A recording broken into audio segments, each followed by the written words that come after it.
Hospitals always get busy around the holidays. Joining us now to talk about the surge and what is being called holiday heart syndrome is Dr. Georgine Nanos. Dr. Nanos, welcome back to the big show. Good to see you. You look very Christmassy. Thank you. I tried. All right. I'm always told that drink in moderation, not just because of driving, but it also affects your overall heart health. Can you explain why? Yes.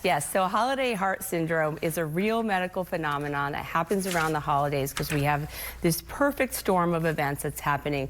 People are drinking a lot more, and what that can do is trigger an irregular rhythm in our hearts, something called atrial fibrillation, which is a big risk factor for strokes, and if left unchecked, it can actually send your heart and create so much stress on the heart that can cause heart attacks as well, a little more indirectly on the heart attack piece.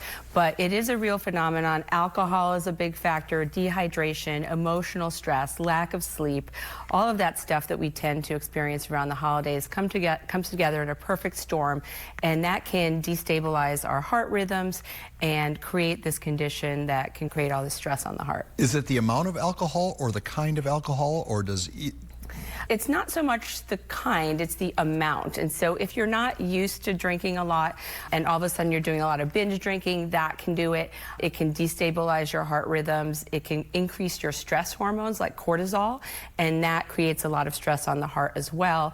And what that does is can set off these electrical rhythms that are not normal to our hearts and that create a lot of stress on the heart that we don't typically experience. So the key is to really limit your alcohol as much as possible and stay incredibly hydrated as well. I grew up in Wisconsin, where everybody drinks there, a hot toddy, because it's so cold out. Yeah. How does weather factor in all this, other than it makes you drink more? Yes, so weather is also a factor in that the cold weather can create constriction in all of our vessels, but sometimes in our arteries as well, and that can also strain the heart. So we don't experience it as much here in San Diego, but if you're going to colder climates, especially if you're not used to them, you're running around, you're drinking, you're sleep deprived, you're stressed, it also creates that perfect storm. So staying warm in cold weather is also something that is going to help tremendously. I'm afraid of the answer that you're going to give me here, but who's most at risk? So everyone can be at risk. So this can affect healthy people, especially if they're doing things that their body's not normally used to. But people most at risk are over 50, people with existing heart conditions, certainly sleep apnea, as well as high blood pressure, and anyone who's under incredible emotional stress, more than usual, which happens a lot during the holidays. If you're emotionally, as I was saying, emotionally stressed, and fatigue as well is another thing if you're under a lot of sleep deprivation. Tell us about the red flags. What are the symptoms that we should be looking for and not ignore, perhaps? Yes, so if you're experiencing a sudden racing of your heart, feeling like it's flipping around in your chest and it's not letting up after a few minutes, that's certainly a red flag to seek medical attention immediately. Obviously, chest pain and shortness of breath are the biggest red flags, so that's an immediate 911. If you're feeling unusually weak, dizzy, lightheaded, that's also a red flag. If those last three are not letting up with the usual things that you would do to help with that, then that's something to look out for as well and seek medical attention. Is there anything we can do preventive medicine-wise? Yeah, so drink a whole lot less. It's like number one. Number one, really protect your sleep. Sleep. That's really key.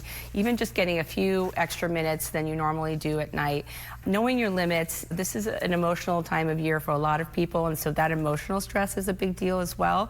So saying no, setting boundaries. If there's something that you know is going to set you off, then just don't do it. You deserve to be happy around the holidays. A lot of times we tend to give to the point where we're completely depleted, and so that's also a big thing. All right, that's the living room. Everybody's watching you right now. Your final message to viewers out there about holiday moderation. So the big thing is to prioritize your health, be an advocate for yourself. If you feel like something is too much for you, you can say no, know your limits, and really have a wonderful holiday. And it's all about love and keeping yourself healthy. That is a perfect way to end this conversation. Boy, I give you 5 stars. What a great interview. Loaded with information. Thank you so much. Thank you.